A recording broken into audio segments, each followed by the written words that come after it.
Welcome, beautiful Paris Saint-Germain family. This is a tactical analytical review of the Paris Saint-Germain versus FC Barcelona game. Usually I rewatch the games and, do this all by myself, but unfortunately, I could not find where to rewatch the game. So we'll be looking at this Twitter thread right here from Pythagoras in Boots. I do want to say this. I've seen some of his other tweets. He does glaze Yamal and overhype Barca overall. So we'll take that with a pinch of salt. PSG 2-1 versus Barcelona tactical thread. Yamal sat deep to great effect 1 hour. Enrique gambled with Hakimi positioning. That is always Hakimi's positioning. Thus, Rashford had acres of space, but Martin brutally exposed by Hakimi. Barcola gangbang. Gangbang? Vitinha initially quiet, but held firm versus Pedri. Okay, so this might be reacting to a delusional tactical account. First, he says Enrique gambled with Hakimi positioning. This is not a gamble. This is how Hakimi always plays. Yamal sat deep to great effect. But yeah, this could be, the thing with Barcola played on the left in the beginning with Mbaye on the right. And then Mbaye went to the left after maybe 35 minutes when he cooked Rashford for that free kick. And then Barcola went to the right. And Senny was extremely center. Warren was on the right side, Fabian on the left. But man marking Pedri when we didn't have the ball. Fabian marking maybe Olmo? Maybe Vitinha marked Olmo? I don't remember. Because I know Warren marked Pedri, that's I know. Alright, starting exercise. Barca with a 4-2-3-1, PSG with a 4-3-3, correct? We'll do that. We'll fact check this thread. Notably, no Dembele, Doué, Kvara, Marquinhos and Neves. Away from home and beating a pretty strong Barca side is impressive. Yes, it is. Barcelona fans can console themselves that there is still other midfield options they can toy around with. Leva Baldena decided Juan Garcia, so ultimately more of a feeler game rather than both sides at full strength. That is true. And I'm happy he says they can still play around with their midfield. I hope he does not just only mean Olmo. Yes, obviously when Fermin comes back, maybe Olmo, starts performing, but this is the dude that has to be played around with, man. Just get him off the pitch. First tactical choice, which really stood out, was Yamal's positioning in this game. He sat deeper, almost sucking in Mendes as a marker and used his passing to bring his teammates into the game. This was not a tactical approach. This is more that Yamal can't go past Nuno Mendes. Usually, if you look at Yamal games, he wants to go past the winger, the fullbacks, either 1v1 dribbling or using his pace. But his dribbling, obviously, very unaffected versus Nuno Mendes, who's such a great defender. And obviously, he does not have nowhere close. I checked it. Yamal's top speed in the UCL, obviously, top speed is not the best way to know someone's pace, but his top speed was like 32 kilometers per hour. Nuno Mendes is 37 plus. Yamal had no chance as playing as an out-and-out winger trying to cook Nuno this game. That's why he played more inside. The same thing actually happened when Yamal played versus Bayern München. He was much more tucked in. Why? Because he would never athletically beat Alphonso Davies occasionally. This left Pacho exposed to runs in behind, and because Yamal can suck in multiple who's finding his teammates who were now in acres of room. This includes Torres. This is one pass. I believe Yamal tried maybe 6-7 Travelas. Only one of them was that huge chance. Again, the Yamal glazing. I told you guys, I gave you a warning at the beginning of this thread. There was going to be Yamal glazing, but oh my days, man. And Kundo on the overlap. Yeah, I remember actually Kundo on the overlap. No, that was Pedri who gave him the ball. No, Kundo was in the inside. It was Pedri who was overlapping. Again, just overrating the performance. Please, talk to me about the game. Don't lie here. Another interesting battle was Hakimi versus Rashford. It wasn't really a direct confrontation. Both of them were cheating in a sense. Rashford looking to get in behind and face up against the relatively more immobile Zabarni. Hakimi looking to expose Martin. Complete contrast to the very in-your-face battle down the flank. That is true. And we knew this again. Paris Saint-Germain always play with the three at the back with Nuno tucking in on the right winger, especially if it's a top right winger.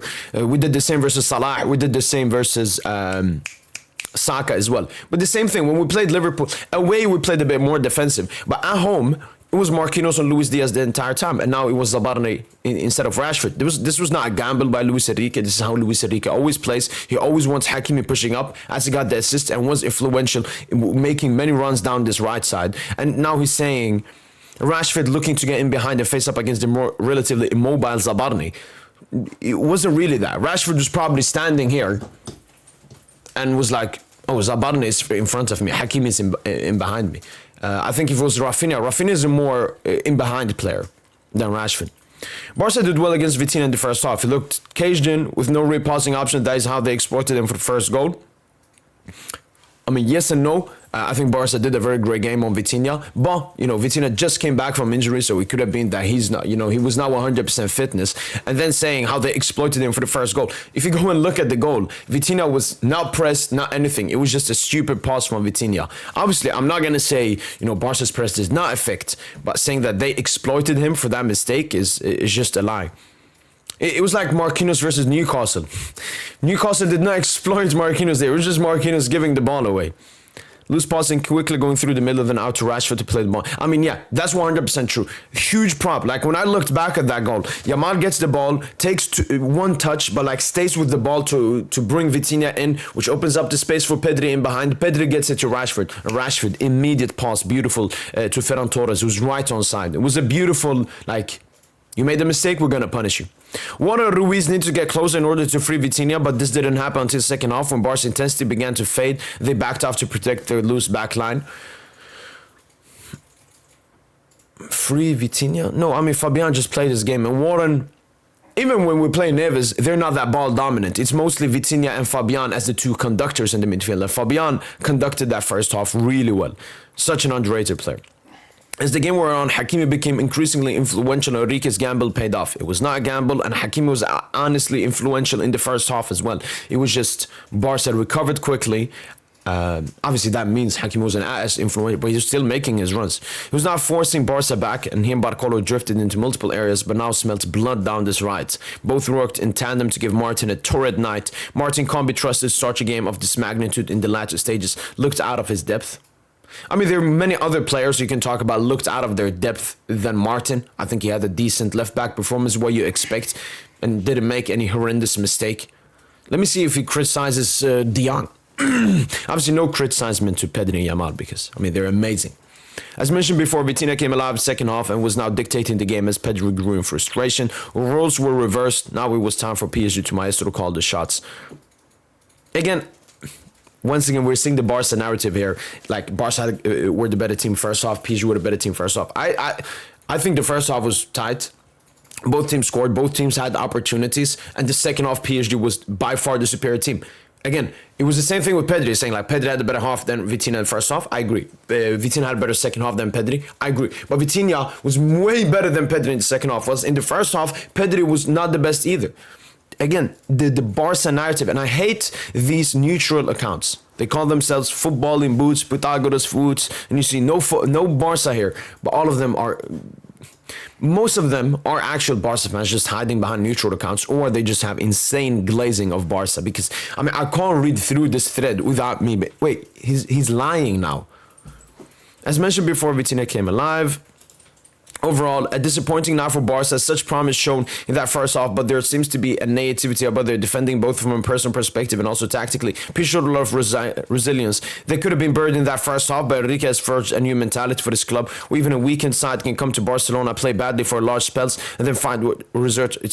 Play badly for large spells? Like, what is this propaganda, man? What is this propaganda, man? I honestly, when I saw this thread, I bookmarked it, and I was like, I'm going to react to this. It's going to be a better thing than absolutely nothing, like no tactical video or something. But it's just a bunch of lies and filthy Barca propaganda. You have to understand, Paris Saint-Germain were weakened and Barca were weakened. We can't play the injury excuse. What we saw was a difference in talent. Paris Saint-Germain is a more talented team despite missing their players, and Barca also missing their players. When you look at Barca, you're looking at Pedri. If we strictly say this game, you're looking at Pedri, you're looking at Yamal, you may be looking at Rashford, and that's it. Apart from that, it's just a bunch of role and system players around them. But when you look at Paris Saint-Germain, you have Nuno Mendes and Hakimi. That's just the fullbacks. You can't compete with that. Compare Zabarne and Pacho with how much defensive stuff they did this game, the blocks and everything. Compare that to Kubarsi shitting his pants in front of Mayulo. Compare Fabio Ruiz, even Warren Zaire-Emery, it was no Neves, and Vitinha. Compare that to Pedri, who tried and had to do everything by himself, with De Jong and Olmo. What we clearly saw in this game was a difference in quality and talent and obviously athleticism towards that second half where Barca just got absolutely cooked. We were stronger, we were quicker, and we were better than them. I don't like these narratives that Barca had a good half and PSG took their chances in the second half. Do not lie. Do not lie. Why do you think the Barca fan base, I've seen like Neil Gardner and other Barca fans say, like, they tweet, oh, why are Barca fans so overreactionary? Because Barca fans got a reality check. They actually thought they were the best team in the world. But they lost to Paris Saint-Germain, the actual best team in the world, despite us being weak. We saw the odds. We saw the favorment towards Barca. We've seen so many Barca fans say that they would have won this game. They were extremely confident, 3-0, 4-1, all of this. But you guys got reality check. And actually the biggest and only reality check you've gotten on the flick. Because you didn't get a reality check against Inter. And I do agree, because you played better than Inter. You had more quality. You had more talent than Inter. You played better football than Inter. They just knocked you out because of how easy it is to score and create chances versus Barca. I mean, conceding 7 goals in a semi-final is absolutely horrendous. You're not going to go through despite scoring 6 goals.